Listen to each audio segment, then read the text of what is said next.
কোথাকার পানি যে কোথায় গড়ায়, নির্বাচন যে আসলে কখন হয় এটা নিয়ে একটা চিকন টেনশনে বিএনপি সহ যারা নির্বাচনমুখী রাজনৈতিক দলগুলো আছেন তারা পড়ে গেছেন। কেন? একের পরে পশ্চিমা শক্তিগুলোর যখন সাপোর্ট পাচ্ছেন ডক্টর ইউনূস, তখন স্বাভাবিকভাবে বিএনপির মনে প্রশ্ন, নির্বাচন কি আদৌ হবে? এই বছর ডিসেম্বরের মধ্যে না হলে আগামী বছর জুনে হবে না। কেন হবে না?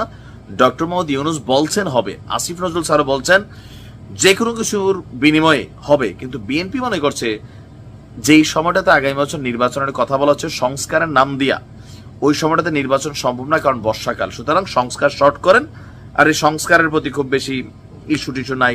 মির্জা আব্বাস তো আরো শক্ত ভাষায় বলছেন আপনারা যেটা সংস্কার করেন আমরা এটা কারেকশন করে ফেলবো। এই যখন অবস্থা, দেশীয় রাজনৈতিক দলগুলোর একটা চাপ, প্রতিবেশী রাষ্ট্র ভারতের একটা চাপ, তো পশ্চিমাদের অবস্থান কি, বিশেষ করে মার্কিন যুক্তরাষ্ট্রের?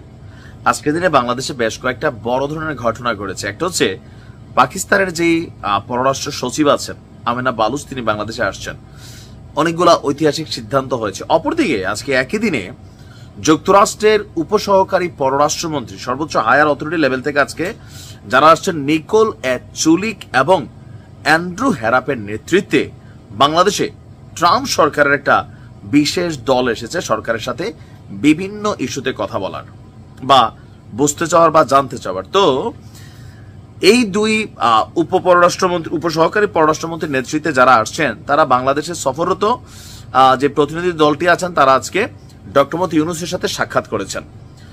রাষ্ট্রীয় অতিথি ভবন যমুনায় প্রধান উপদেষ্টার সাথে সাক্ষাৎকালে তারা সংস্কারের পক্ষে তাদের সমর্থন জানিয়েছেন। মানে ডক্টর মোহাম্মদ ইউনূস যে সংস্কারগুলো করছেন এগুলোর পক্ষে তারা তাদের অবস্থান প্রকাশ করেছেন। এই সময় তারা আঞ্চলিক শান্তি, নিরাপত্তা, উন্নয়ন সংক্রান্ত বিষয় নিয়েও আপনার নানা ধরনের আলোচনা করেছেন।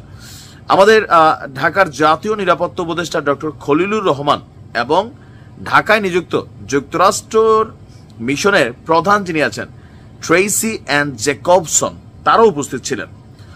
আপনার যুক্তরাষ্ট্রের পররাষ্ট্রমন্ত্রী তিনি বলছেন যে উপপররাষ্ট্রমন্ত্রী যিনি আছেন, উপসহকারী পররাষ্ট্রমন্ত্রী নিকোলে চুলিক, প্রধান উপদেষ্টার যে দৃষ্টিভঙ্গি সেটার প্রশংসনীয় তিনি ভূমিকা রাখেন। এমনকি রোহিঙ্গা সংকটকেও তিনি যেভাবে হ্যান্ডেল করছেন সেটারও তারা ধন্যবাদ জানিয়েছেন।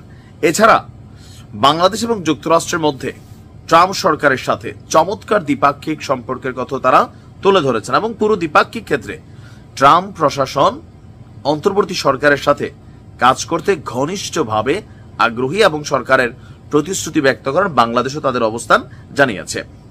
রোহিঙ্গাদের জন্য সাহায্য পুনরায় চালু, পাল্টা শুল্ক আরোপের ক্ষেত্রে 90 দিনের বিরতির জন্য মার্কিন প্রেসিডেন্ট ডোনাল্ড ট্রাম্পকে ডক্টর ইউনূস তিনি আপনার ধন্যবাদ জানিয়েছেন এবং কি আমেরিকার এই উপপররাষ্ট্র যারা আছেন বাংলাদেশ সরকারের সংস্কার কর্মসূচির প্রতি পূর্ণ সমর্থন জানিয়েছেন। তবে এখানে একটা চিকন কথা বাকি দেখা যায়, কতদিনের জন্য, মানে এই সংস্কার কি আগামী কয় বছর চলবে, এটা নিয়ে আসলে কোনো বক্তব্য দিয়েছেন কিনা, আর দিল আমাদের গণমাধ্যম এটা প্রকাশ করছে কিনা, এখানে একটি ইস্যু আছে। তবে আমরা এতটুকু দেখছি যে সরকার, আমেরিকার যুক্তরাষ্ট্র সরকার ইউনূস সরকারের সংস্কারকে তারা সমর্থন দিচ্ছেন। সমর্থন সবাই দিচ্ছে, বিএনপিও দিচ্ছে, কিন্তু মেয়াদকালটা, সাইজটা, সময়টা, নির্বাচনের রোডম্যাপটা সুস্পষ্ট হইতে হবে। আমরাও চাই এটা সুস্পষ্ট হোক। তবে এই মুহূর্তে ট্রাম্পের একটা আশীর্বাদ বা এই ধরনের একটা সফর অবশ্যই সরকারকে পজিটিভলি ভাইব করতে সহযোগিতা করবে। ভালো থাকুন, আসসালামু আলাইকুম।